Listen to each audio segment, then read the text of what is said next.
আজ 25শে বৈশাখ কবিগুরু রবীন্দ্রনাথ ঠাকুরের 165তম জন্মজয়ন্তী।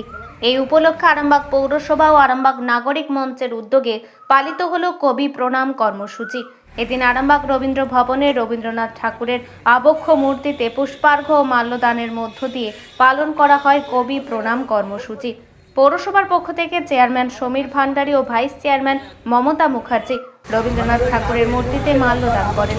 এছাড়াও আরামবাগ নাগরিক মঞ্চের পক্ষ থেকে স্বপন নন্দী, কৃষ্ণচন্দ্র সাঁতরা সহ আরামবাগের বিভিন্ন গুণী শিল্পীরা মাল্যদান করেন রবীন্দ্র ভবনে। এরপরে তাদেরই আলাদা আলাদা উদ্যোগে আরামবাগের বিভিন্ন জায়গায় নানান সাংস্কৃতিক অনুষ্ঠানের মধ্য দিয়ে দিনভর রবীন্দ্রনাথ ঠাকুরের জন্মজয়ন্তী পালন করা হবে বলে জানা গেছে। 25শে বৈশাখ বিশ্বকবি রবীন্দ্রনাথ ঠাকুরের জন্মদিন। আরামবাগ রবীন্দ্র ভবনে আজকে আমরা ওনাকে শ্রদ্ধা জানালাম। আজকে আমরা ওনাকে নিয়ে সেই সকাল ঘুম থেকে ওঠার আগে থেকে রাত্রি শুতে যাওয়া পর্যন্ত রবীন্দ্রনাথ সমস্ত তিনি লিখে গেছেন, কবিতাতে, গদ্যেতে তিনি লিখে গেছেন। তাই তার নিয়ে আলোচনা সভা চলছে। শুধু আরামবাগ নয়, পশ্চিমবঙ্গ নয়, ভারতবর্ষ নয়, গোটা পৃথিবীতে আজকে রবীন্দ্রনাথের সেই জন্মদিন নিয়ে রবীন্দ্রময় হয়ে গেছে। তাই আজকে আমরা সকলে মিলে রবীন্দ্রনাথকে আমরা শ্রদ্ধা জানালাম। কাদের পক্ষ থেকে? এটা পৌরসভা পক্ষ থেকে। রবীন্দ্রনাথের যখন রবীন্দ্র ভবন, এখানে সর্বস্তরের মানুষ আসছে। পৌরসভা থেকে হয়েছে, আরামবাগ নাগরিক মঞ্চের পক্ষ থেকে হয়েছে, এখন নাগরিক মঞ্চের পক্ষ থেকে সভা চলছে। আমরা আরামবাগের নাগরিক হিসাবে আমরা যেমন পৌরসভার অনুষ্ঠানেও যেমন আমরা সকলে অনুষ্ঠানে যেমন যোগদান করেছি, তেমনি নাগরিক মঞ্চ আমরা সকলে মিলে আমরা আজকের অনুষ্ঠানটা, রবীন্দ্রনাথের জন্মদিনটা আমরা পালন করছি।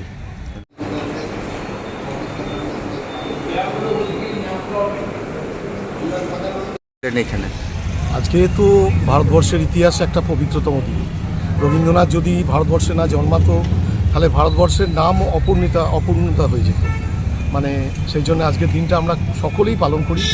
আরামবাগেও ঠিক যথারীতি রবীন্দ্রনাথকে নিয়ে যে ধরনের আজকের দিনে তার জন্মদিন পালন করছে, আরামবাগ পৌরসভা করে গেছে, মাননীয় পৌরপিতা আসে এখানে, আমরা দলের পক্ষ থেকে, আবার বিশেষ করে এখন এই মুহূর্তে আরামবাগ নাগরিক মঞ্চের পক্ষ থেকে আমরা পালন করছি।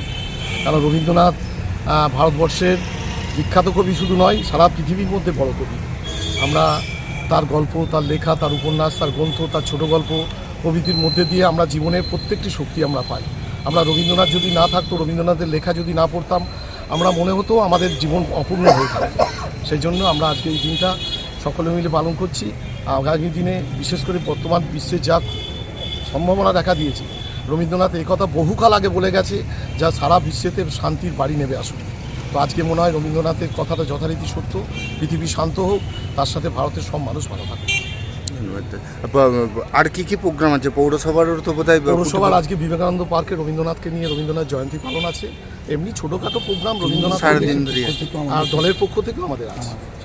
এখন আরামবাগেই রয়েছে প্রাণ আইভিএফ ফার্টিলিটি সেন্টার। নিঃসন্তান দম্পতিদের মুখে হাসি ফোটানোর বিশ্বস্ত প্রতিষ্ঠান প্রাণ আইভিএফ ফার্টিলিটি সেন্টার দক্ষিণবঙ্গের মধ্যে সর্ববৃহৎ এবং সর্বপ্রথম এআরটি গভর্নমেন্ট রেজিস্টার প্রাপ্ত আইভিএফ সেন্টার এখন আরামবাগেই। অল্প খরচে আইভিএফ পরিষেবা, বন্ধ্যাত্ব চিকিৎসার এক অভিনব অধ্যায়। প্রাণ আইভিএফ ফার্টিলিটি সেন্টার একেবারে অল্প খরচে পুরুষ ও মহিলার বন্ধ্যাত্ব পরীক্ষা, বন্ধ্যাত্ব চিকিৎসা সবকিছুই হয় আমাদের প্রতিষ্ঠানে। সুচিকিৎসার মাধ্যমে মা ও বাবা ডাক শুনতে পারবেন নিঃসন্তান দম্পতিরা। তাহলে আর দেরি কেন? আজই যোগাযোগ করুন প্রাণ আইভিএফ ফার্টিলিটি সেন্টারে। ঠিকানা বসন্তপুর, আমতলা, 2 নম্বর রেলগেট, আরামবাগ, হুগলি।